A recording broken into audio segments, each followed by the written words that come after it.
Toxic friends. Y'all know you have one in your friend group. Yes. Hey everybody, how's it going? Welcome back to my channel. My name is TRG, the Relationship Guru, and today's episode we're going to be addressing toxic friends, how to identify them, and ultimately what to do with that information after that. So stay tuned for that. That's coming up right now.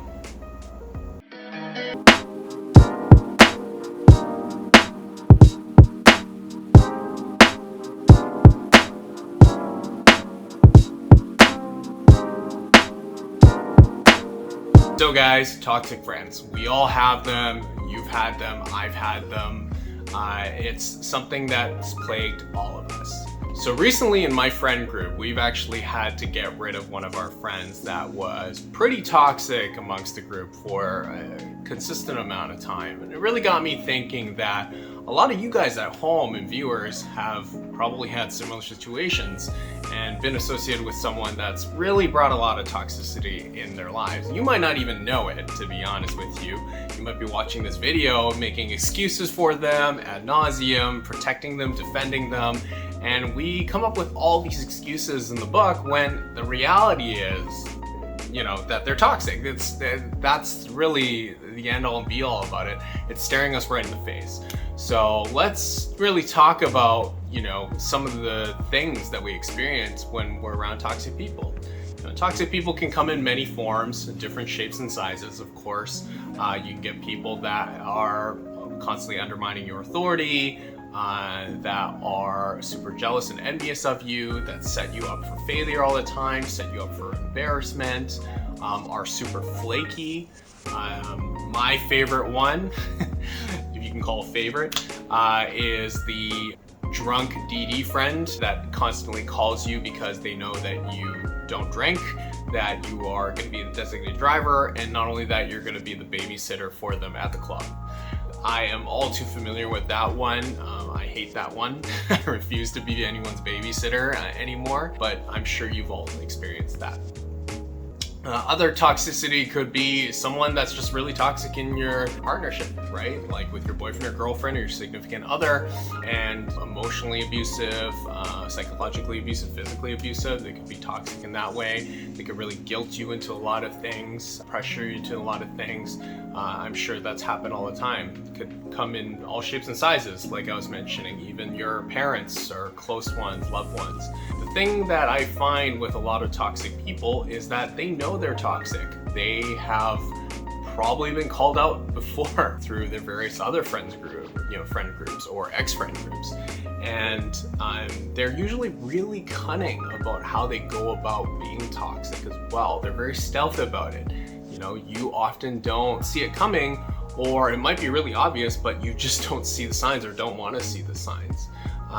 They can sometimes mask things by really shelving the blame on other people, or making you feel guilty about this, saying certain things like, well, it's your fault, you stepped into it yourself, you set you up for that situation. They can often victim blame to make you feel bad, because that's a form of manipulation.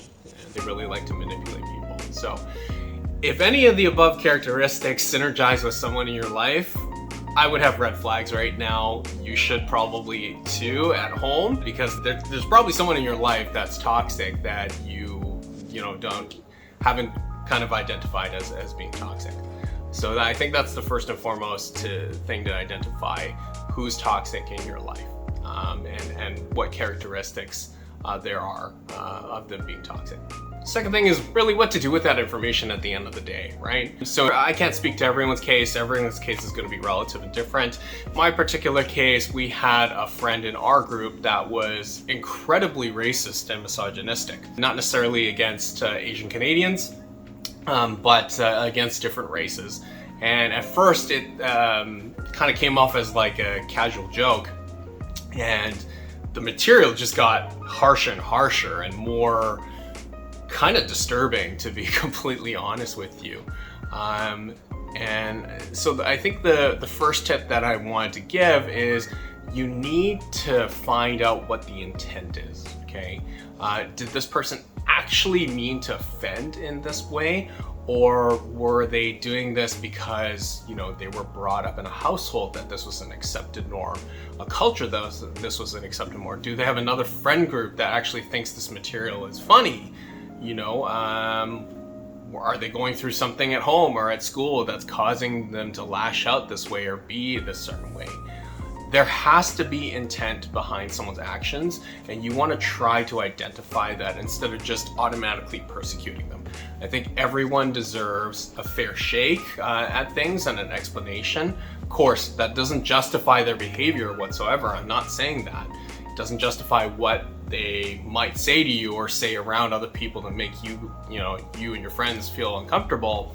But there has to be some kind of intent there. I think we're often too quick to just throw stones at someone and cast judgment on someone rather than try to, peel the layers back to discover what makes this person tick.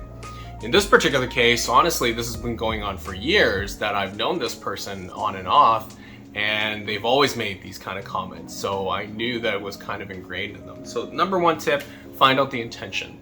Number two, really, I think you need to sit down with them, have a conversation with them. It could be casual, it could be a little more serious. That really kind of depends on the severity in which you're affected and how often that cadence is that they're really saying something or doing something that's super toxic. Is it just once in a while, or is it really ingrained in your life like it happens every single day?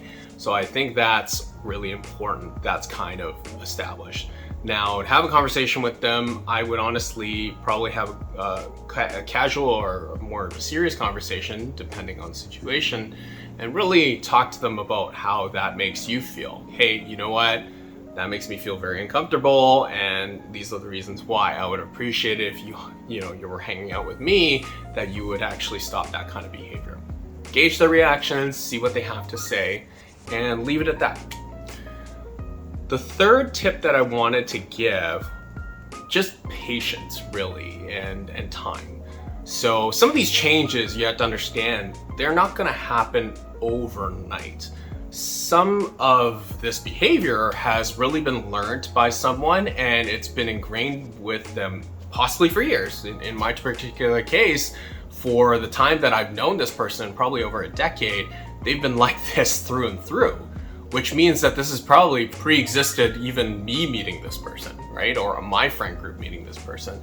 So I think that's really important that you give this a little bit of time to marinate your advice and to kind of materialize. If you're seeing small changes, I think that's a step in the right direction. This person's actually trying. Don't expect them to flip a switch and, go 180 and basically be a saint the next day. That's not the point of this. The point of this is to identify your feelings on how this is making you feel and to try to work with that person to come to a better resolution. Remember, sometimes people don't even realize that they're doing something wrong. They really don't. They've been brought up this way, they've witnessed their parents act this way, they've witnessed close people around them in their inner circle, conduct themselves this way. They don't even know they're doing something wrong until someone points that out to them. We should try our best to give someone the benefit of the doubt that they can change their behavior for the better, and that's really only going to come with patience and time and some encouragement. So that's really my third tip. The fourth thing I think that you really need to follow up with, if there are multiple infractions after that, let's say you've had a talk with them, you tried to be patient, nothing's working, they're still conducting themselves this way, I think you really need to sit them down and have a very serious conversation with them and tell them, look, this is making me feel really uncomfortable. I honestly can't hang out with you anymore, or I can't hang out with you as often. This is really jeopardizing my friendship. This is against my values because of these and these reasons. I think it's really important that you establish that as a baseline for where you're gonna go with the conversation, just because it just frames the severity of the situation, right? You don't need to do it in a threatening manner, but I think that you need to be pretty strong-willed and a little bit forceful about it, because that person needs to know that you mean business, right? This is serious. I've warned you about this. You haven't decided to change. You've been pretty selfish with your actions, and you've decided to kind of ignore my feelings entirely. And I think that's really important that that's obviously established. The fifth and final thing that I wanted to mention, and this is kind of the route that I had to take, me personally, I can't speak to other people, I had to cut this person out of my life. I really did. Life is, I have an old sales mentor that used to teach me this phrase, and she used to always say, Jeffrey, life is hard enough as it is. Why make it more difficult for yourself, right? So why surround yourself with toxic people that are just going to fill your life with more toxicity and negativity? Do you benefit from that at all? Does that make your life a net positive or a net negative? Probably a net negative, right? So I think that you need to take care of yourself first and foremost. At some point, there comes an intersection where you really have to be a little bit selfish about your own feelings and how that's making you feel. You've given this person ample amount of opportunities to fix their behavior, and they have voluntarily not done that, actually intentionally not done that, right? So I think that's really important that you understand that there is a time that you need to cut. There's a time that you probably need to, if you don't want to cut someone out of your life, then just to reel it back a lot and maybe see them on, occasions, special occasions. But I think that you probably need to slowly remove that person in your life, because I don't think they're doing you any good. I think they're actually doing a lot of bad to you.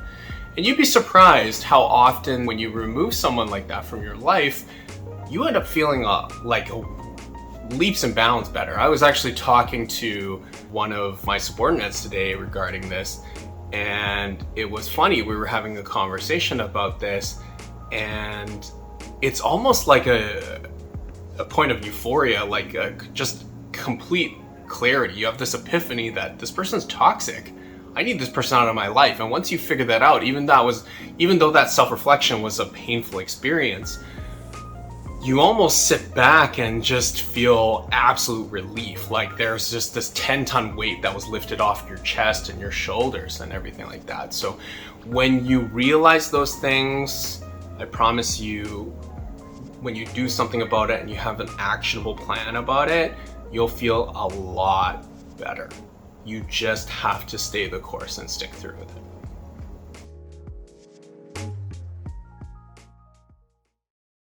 Thanks so much for watching, guys. If you haven't already, please like, comment, subscribe, and ring that notification bell. It really helps me out and helps the channel grow.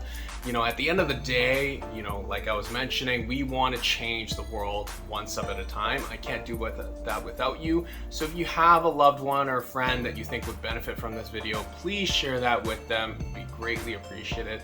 We always post every Monday, Wednesday, Friday, so please stay tuned for that and future videos.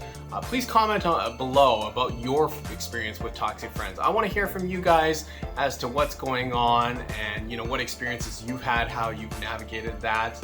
And you can catch previous episodes right here and here if you just click there below.